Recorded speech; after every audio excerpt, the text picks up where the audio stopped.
சரிதான். சிலவர் கண்ணு திறந்தே ஆணி இருப்பான், ஆனா உறங்கிடுவான். ஆமா, நீ பாத்துக்கிற அப்படிப்பட்ட ஆட்களை? நான் பார்த்தது இல்லையா. நீ பார்த்தது இல்ல? ஆமா. கண்ணு மூடிக்கிட்டே இருக்கும், ஆனா அவன் என்ன எப்படி தெரியுமா இருக்கும், என்ன நடக்குன்னு யோசிச்சுட்டே இருப்பான், அது உறங்க மாட்டான், உள்ள உறங்காது. சிலவனை பாரு, சிலவன் உறங்குறது மாதிரி நடிப்பான், ஆனா உறங்க மாட்டான். இதுதான் எம்பெருமான நிலை. என்ன சில பேரு என்ன அப்படி கண்ணு ரெண்டு உருளைக்கிழங்கு வண்ணத்துல உருட்டிக்கிட்டு ஆணி இருப்பான், வாய்க்கு ஈச்சு போயிட்டு தான் தெரியாது. என்ன நான் யோசிச்சுட்டு இருக்கேன். ஆமா, அப்ப என்ன செய்தா யாருக்கு தெரியும்? யாருக்கு தெரியும்? இப்படியே சில ஜென்மங்கள் சொல்ல முடியும் இருக்காங்க. சிலதுன்னு ஆமா, அப்படியே இருந்த மேரிக்கே இருப்பான். சரிதான். ஆளை பார்த்தா அழகாத்தான் உறங்க முடிக்காம நல்லா முடிச்சுட்டா இருக்கான்னு பார்த்தா அதே இருக்கப்பா எல்லாம் புரிஞ்சுதானே. இல்ல சார், என்ன கொஞ்சம் முடிய வேண்டி இருக்குது. என்ன முடியல, பால் மட்டும் உள்ள நுழையங்க பார்த்துக்கிட்டு இப்படி சொல்லக்கூடிய ஆட்கள் இருக்குது. அதனால இறைவனை எப்படி கட்டுவது, எப்படி எழுப்புவது அப்படி என்று சொல்லி இந்த கருடன் மனதிற்குள்ளே நினைத்துக் கொண்டு மாயவனை எழுப்பணும். சரி, எப்படிதான் எழுப்புவது? அவர் பேரிலே ஒரு பாமாலை பாடிவிட்டால் கண் திறந்து பார்ப்பார், விஷயத்தை சொல்லி அவரை அழைத்து செல்லலாமே. ஆமா, அப்படி என்று சொல்லி சரி அந்த கருடனானவள் அந்த பரந்தாமன் மேரிலே ஒரு பாமாலை பாடுகின்றார்.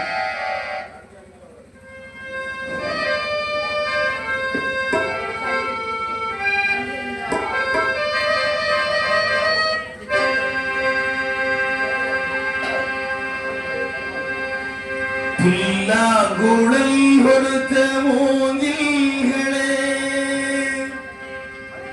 எங்கள் புருஷோத்தமன் புகழ் பாடுங்களே. புல்லாங்குழல் கொடுத்த மூங்கில்களே, எங்கள் புருஷோத்தமன் புகழ் பாடுங்களே.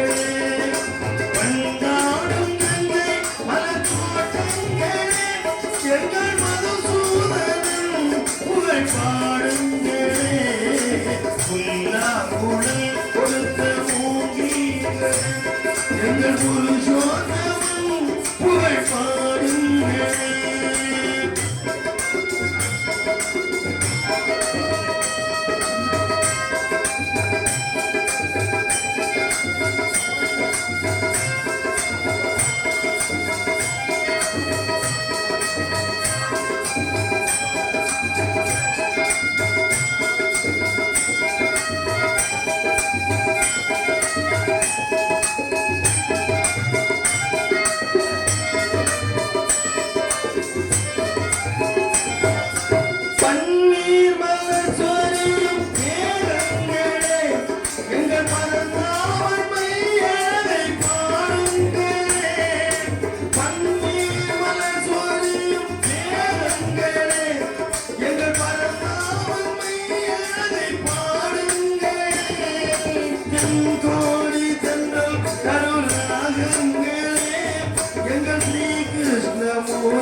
எங்கள் புருஷோத்தமன் புகழ் பாடுங்களே.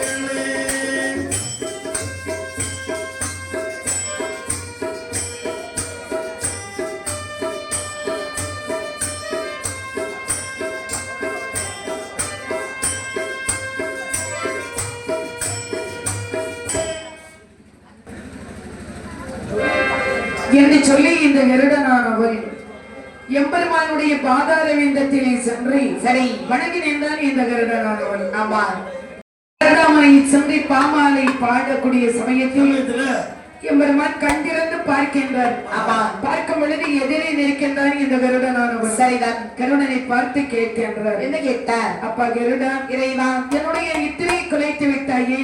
ஆமா, காரணம் என்னப்பா சொல்லுங்க. ஐயா, சிவபெருமான் உங்க அழைத்து வரும்படி சொன்னார்கள் ஐயா, அதனால வந்திருக்கின்றார். ஆமா, பார்த்தார் எம்பெருமான். கருடனுடைய வார்த்தையை கேட்ட பொழுது எம்பெருமான் சொல்லுகின்றார், அப்பா கருடா, கடல் பொங்கி வந்ததுண்டா, கனகமலை நகர்ந்ததுண்டா, அடலுலகம் 14 அடிகுள்ளைந்து போனதுண்டா, சந்தீரர்கள் சூரியரே அவமுறைக்கு போனதுண்டா, சந்தீரர்கள் சூரியரே அவமுறைக்கு போனதுண்டா, அந்தரத்தை பறந்து வரும் அதிசயமே என கேட்டார். வரவே சொன்னார்,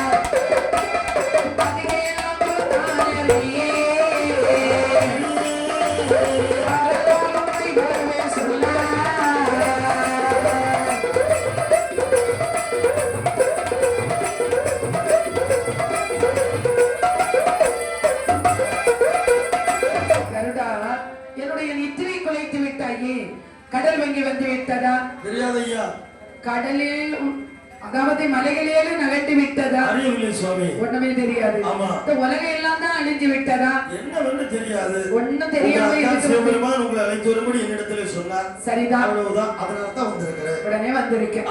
கருடா, உன்னுடைய வார்த்தையை நம்பி நான் அங்கு வர வேண்டும் என்று சொன்னால் கால்நடையாக நடந்து வர முடியுமா? எனக்கு ஒரு வாகனம் இருந்தால் அதில் ஏறி அமர்ந்து அங்கே வரலாமே. அப்படியா? ஆமா. அப்படினால் என்னுடைய குடும்பத்தினருடன் என்ன சொன்னா தெரியுமா? என்ன சொல்லுகின்றார்? நமக்கு ஏறும் வாகனமாய் ஓடியாடி வந்தேன்,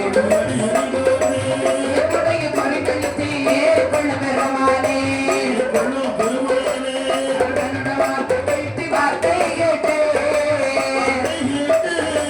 கட்டியனவே சிரித்தார், சிரித்தார், கட்டியனவே சிரித்தார்,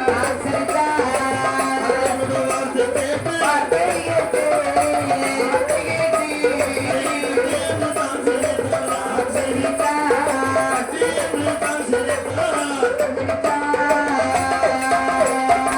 ஒரு சிறையில் அவர் ஒரு சிறையை போய்விடு